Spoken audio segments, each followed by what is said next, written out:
Hey, I'm Sylvia, the Crafty Old Lady. Thank you so much for joining me today. I hope you're happy, healthy, safe, and dry. I don't know about other parts of the country, but where I live in upstate New York, it has been so wet and rainy that it had made our little waterfall, our little local waterfall, gushing with water, so that was pretty exciting. I hate to complain about weather, but I could use a little sunshine right now. We did have sunshine one day. It's mostly on the weekends that it's raining too, by the way. So my husband and I had our grandson that day, and we went to the park, and they were eating McDonald's. I can't eat McDonald's anymore because of the fat and cholesterol crap. But anyway, this little crow was watching us eat. Well, he wasn't a little crow. He was a pretty big crow. And he was cute. He was the most adorable crow I have ever seen. I would never describe a crow as being cute, but he was cute. He definitely wanted some of our food, you could tell. So he was used to, probably people feeding him a lot. Or her. And he got on the table next to us, so they gave him, my husband gave him a French fry, and he ate it. And he would get a little bit closer and a little bit closer, and he would put the French fry a little bit closer and a little bit closer, and he got it every time. He would take the French fry over to the grass, and he would put one little foot on it, and then he would peck it, so it would be like more bite-sized for him. But then, he actually did get on our table too, but it was at the far end of our table. It was a pretty long table, so he really wasn't that close to us. But as we were packing up, I had everything in the car except the bag of McDonald's garbage that was, I was going to put in the garbage can there. But before I could do it, he came down and he picked that bag up and flew away with it into the grass. And then he proceeded to peck the bag open, which was so funny. I didn't know a crow would understand that there was food in that bag, but he did. And I just thought that was so cool that I wanted to document our little friendly crow, and we'll see maybe next time if we go back if he's there. So I'm just going to put some backers on these photos and glue them down and put a little label with the date. And then I have a couple of other things I want to document too. Okay, so that is how that looks. And I also have some more family portraits of Bethany's. I don't know if you've been here, you know that Bethany always draws me, her dad, and herself. And then sometimes she draws our dog, but sometimes she has somebody else draw it. And that's somebody else drew that dog. And then this one, she drew herself. That's me, her dad, Dobby, and her. So I want to make a big envelope for these. Every time she comes, which is every weekend, she has a new family portrait for me. I have a couple framed, and most of the time I put them in my journal. I have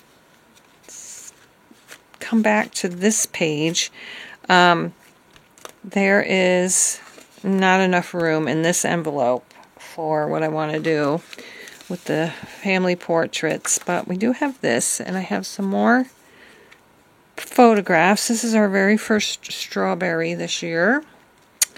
These are the giant goldfish that are now in the pond outside.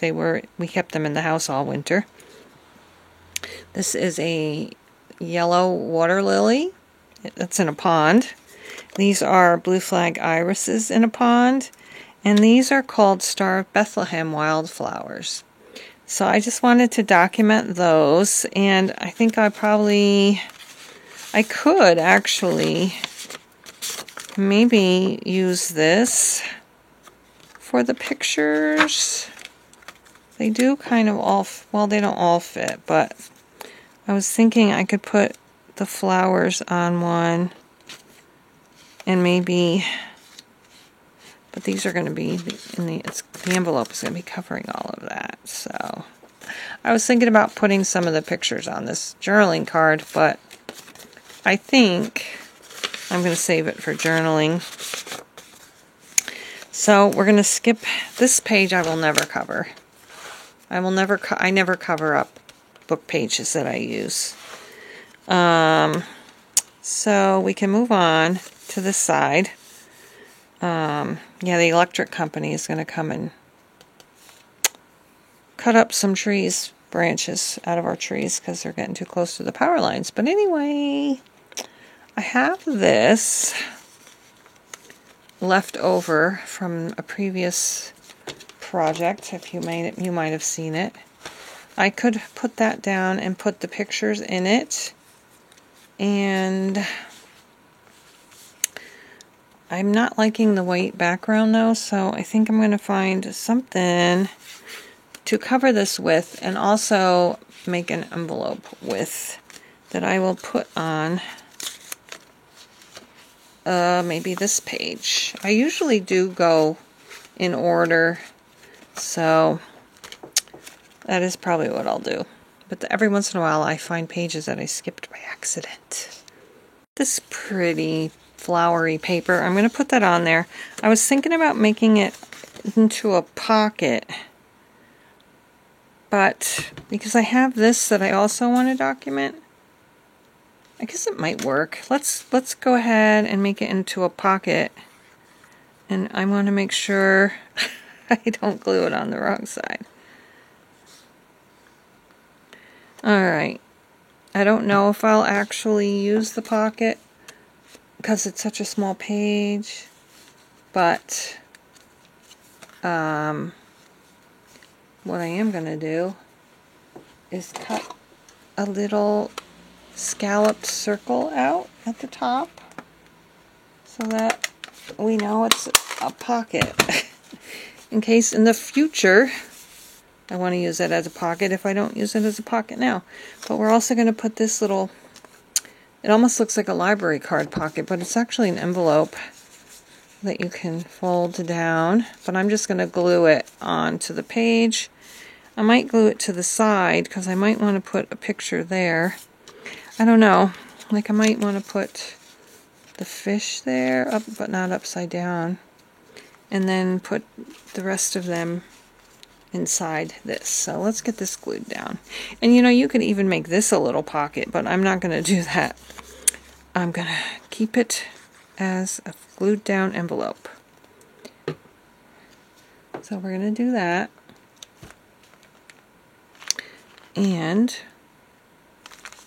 I could put one picture here maybe, but I think they kind of all going over to the side. That's alright. I think I will put one picture here. I'm going to put a little bit of a border around it, this one too though. This is going to be a real quick little envelope punch board tutorial. I'm going to measure my cards here. So they're about 6 by 1, 2, 3, 4, 5. So I look on here for an envelope that's 6 by 5, which would be, I'm going to make it actually, maybe, is that, no, that's not 6, is it? 1, 2, 3, 4, 5, 6, yeah. Why does it look so much bigger than the 5 side? Okay, so it's 4.5. Alright, so let's do 5 by 6.5. So we need a 9 1/4 by a 9 1/4 piece of paper. So I like to use paper that ideally would be double-sided, but I like to use paper that's not like cardstock. So we're going to do, what did I say? 9 1/4 by 9 1/4.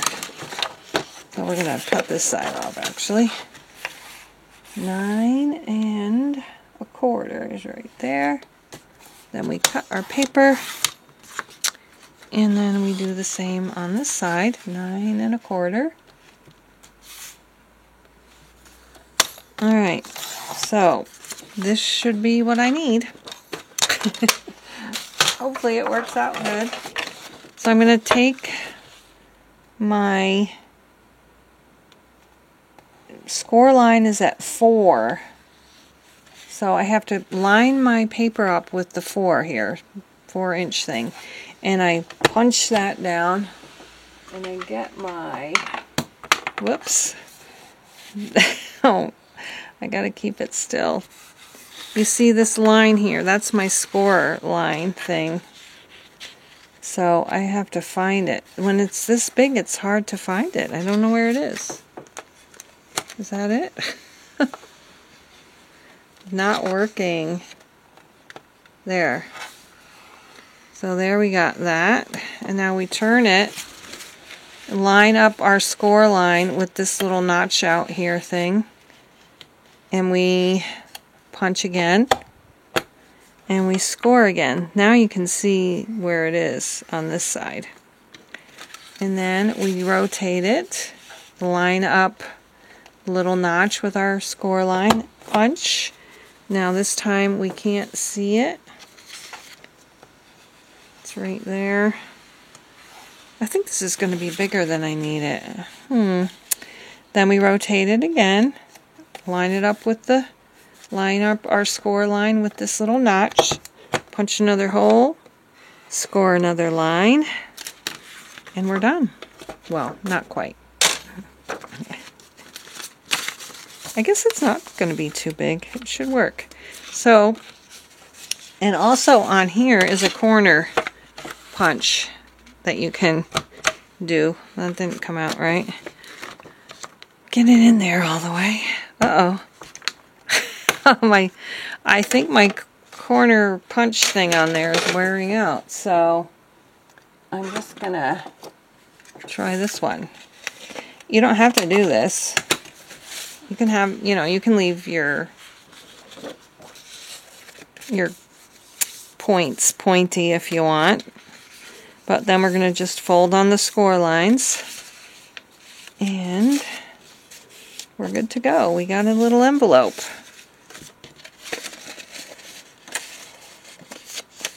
See how cute that is? Now I can just take glue or double-sided tape. I'm going to put double-sided tape on here and here. And how lucky was I that it fell off for me? That wasn't planned, but it fell off for me. So I'm going to use that. It was telling me it wanted me to use it. Okay. Take the paper off. The hardest part of this whole envelope making thing is getting the top part of your tape off. Alright. I gotta remember not to push down so much on these. I think it makes it harder to get the top off. There. Okay, and now we're just gonna close that up. And close that up. I think I'm going to burnish these a little bit so they're flatter.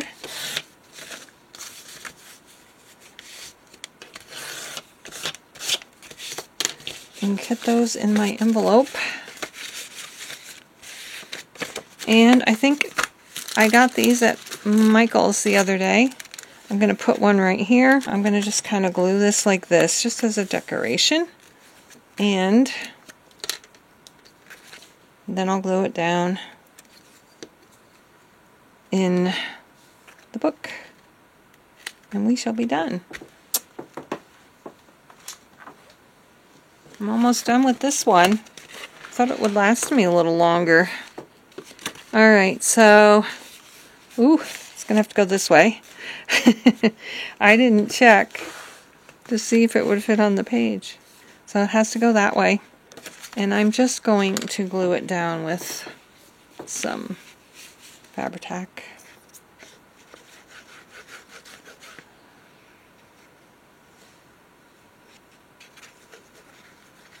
Okay. Oh, wrong way. Ooh, then I bumped you. Okay, that's going to go like that. And we are done. I think that looks really cute, actually. Oh, I could put Velcro. I have little Velcro dots somewhere. which I may end up doing. Of course, I don't know where they are right at the moment, but I will find some Velcro and put that on there and hold that still. So, yeah, so we have that page. And what was the other page? Now I can't find it. Where'd it go? It was a page that I had skipped. There we go, the crow. So thanks so much for watching. I hope you enjoyed my little nature stories with Sylvia. And stay safe and happy and healthy until next time. Thanks so much for watching. Bye-bye.